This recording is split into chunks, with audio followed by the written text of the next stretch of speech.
Early in the first season of Q, Force, Netflix raunchy and heartfelt new animated comedy, now streaming, Darius a poignant exchange between novice gay spies Steve, Sean Hayes, and Deb, Wanda Sykes.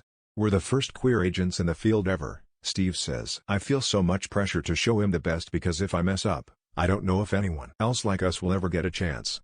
The line takes on added meaning coming from Hayes, 51, the Emmy-winning funny man whose NBC sitcom Will Grace brought groundbreaking LGBTQ representation to network TV in the late 90s. But the openly gay actor, who played the unapologetic Jack McFarlane for 11 seasons of the sitcom, including its recent revival, demurely dismisses his trailblazer status. "I try not to load myself up with any pressure," Hayes says. "I think it's a much stronger example to lead with confidence than with any underlying pressure that's self-induced. The haters will hate. Let's talk about queer sex, the importance of LGBTQ, inclusive sex education in schools." Q, Force is a longtime dream come true for Hayes, an avid James Bond fan since childhood. He initially envisioned the project as a feature-length movie in the vein of Austin Powers or Melissa McCarthy's 2015 comedy Spy until his producing partner Todd Milliner suggested an animated series instead. He pitched the show in passing one day to friend Michael Schur, co-creator of Parks and Recreation and Brooklyn Nine-Nine and an executive producer on Q, Force. "I said, 'Mike, want to do a show together?' And he said, 'What is it?'" Hayes recalls. "I go, gay James Bond." He said, "Of course I'm doing that show."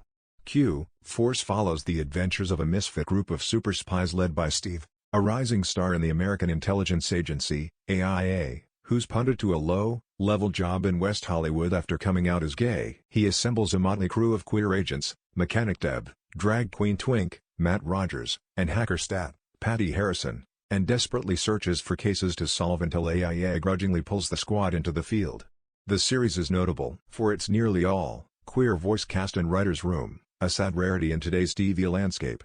"There's good ethics in that, giving queer actors the opportunities they deserve," says executive producer Gabe Liedman, Big Mouth.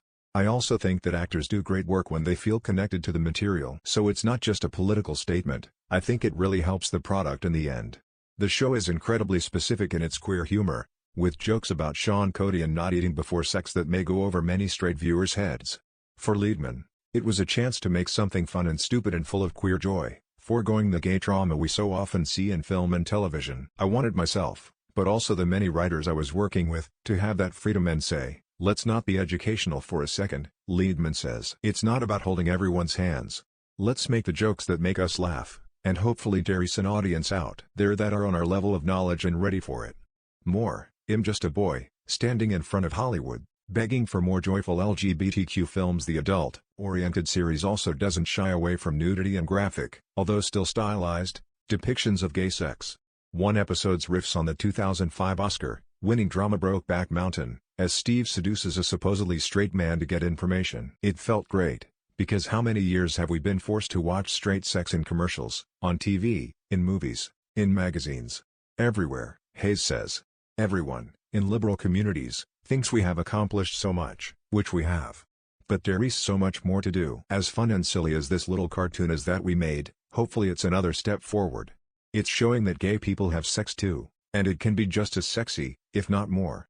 In the weeks leading up to release, Q, Force has gotten pushback from critics and Twitter users for its at times dated gay stereotypes, which were on full display in the show's much-derided first teaser trailer. The flirty and flamboyant Twink obsesses over his appearance and female pop stars, while Deb plays into tired lesbian cliches of starting a joint bank account with her now-wife on their first date.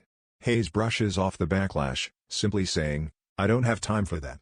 Liedman, meanwhile, says he hopes that viewers will still give the show a chance. "We were just trying to offer up something fun and happy and exciting, not trying to be hurtful. That's the exact opposite of the intention," Liedman says. "Obviously intentions only count for so much and it's really in the hands of the audience, so I understand the criticism."